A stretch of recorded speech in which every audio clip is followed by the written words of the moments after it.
નમસ્કાર, મારી Manjula Salani official YouTube ચેનલમાં આપ સૌનું હાર્દિક સ્વાગત છે. નમસ્કાર, આપની સાથે હું મંજુલા. ગુજરાતમાં એવા કેટલાય વીરો જન્મેલા છે કે જેમણે ગુજરાત અને આખા ભારત દેશ માટે જે કાર્ય કર્યું છે તે ક્યારેય ભૂલી નથી શકાતું.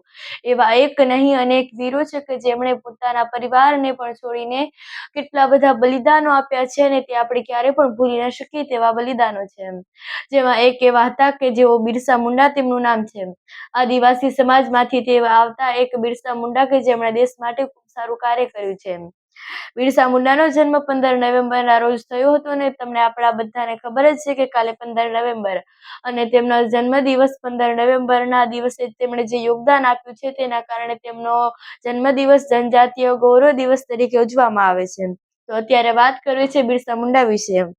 બિરસા મુંડા ભારતના ઇતિહાસમાં એક મહાન આદિવાસી સ્વતંત્ર સેનાની હતા કે જેમણે આપણા દેશને સ્વતંત્ર કરવા માટે લડત ચલાવી હતી.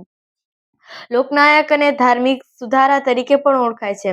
તેમનો જન્મ 15 નવેમ્બર 1875ના રોજ ઝારખંડના એક ગામમાં થયો હતો અને તે ગામનું નામ છે ઉલીહિતુ ગામમાં. તેમના સમયમાં બ્રિટિશ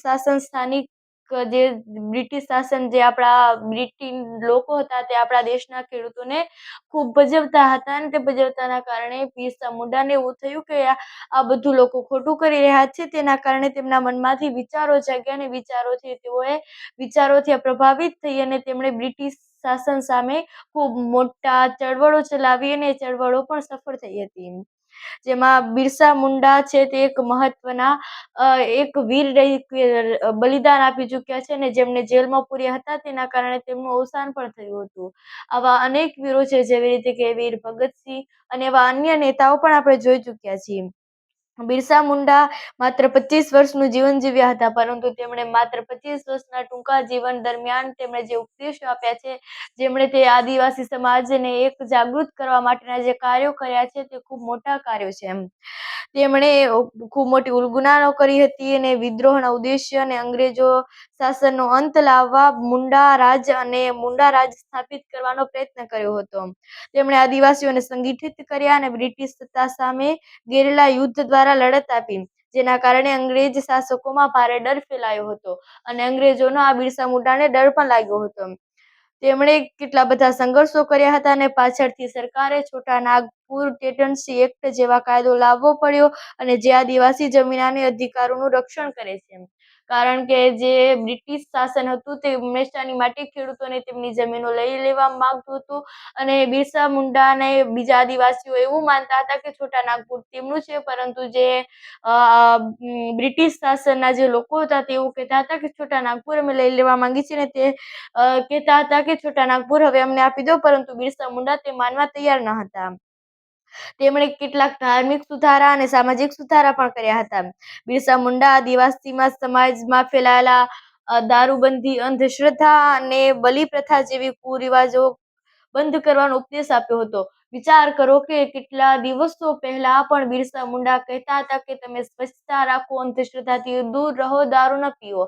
આવું કેટલાય લોકો આગળ કહી ચૂક્યા છે, છતાં પણ આપણે જોઈએ છીએ કે કેટલા લોકો દારૂ પીએ છે, અંધશ્રદ્ધાઓમાં ફસાયેલા છે અને કેવી રીતે લોકો અત્યારે કેટલી અંધશ્રદ્ધાઓમાં ફસાયેલા છે.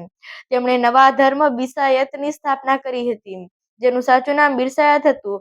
તે એક ભગવાન સૂર્યમાં વિશ્વાસ રાખવાનું, એક શુદ્ધ જીવવાનું શીખવતા હતા. તેમણે કહ્યું હતું કે અત્યારે તે સમાજ હંમેશાની માટે પ્રકૃતિ સાથે જોડાયેલો છે અને તે કહેતા હતા કે હંમેશા પ્રકૃતિને માનો, હંમેશા પ્રકૃતિને પ્રણામ કરો, પ્રકૃતિ દ્વારા જ આપણે જીવિત છીએ તેવું એમણે કર્યું હતું. બિરસા મુંડાએ ગ્રામજનોને એકઠા કરીને તેમના અધિકારો વિશે જાગૃત કર્યા હતા કે તમે પોતાના અધિકારો વિશે જાગૃત થાઓ અને લોકોને પોતાના અધિકારો જાણવા જોઈએ, કારણ કે અમુક લોકોને અત્યારે પોતાના અધિકારોની પણ નથી ખબર.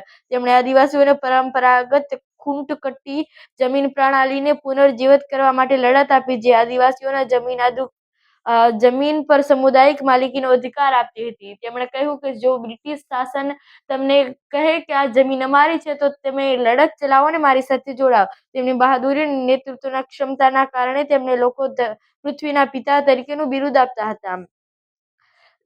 બિરસા મુંડાએ અંગ્રેજોએ 1919 1900ની જે સાલ હતી તેમાં પકડી લેવામાં આવ્યા હતા અને પકડીને તેમને જેલમાં પૂરવામાં હતા.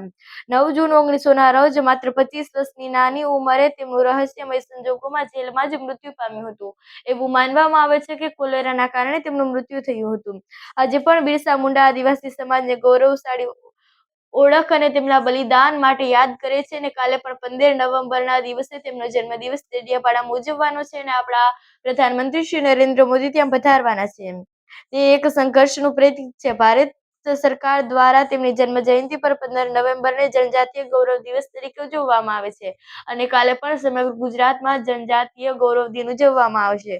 તો બિરસા મુંડા વિશે તમારું શું કહેવું છે? કમેન્ટ્સમાં જરૂરથી જણાવજો અને સાથે જ અમારી મંજુલા સરાણી ઓફિશિયલ યુટ્યુબને સબસ્ક્રાઇબ કરવાનું ભૂલશો નહીં. નમસ્કાર.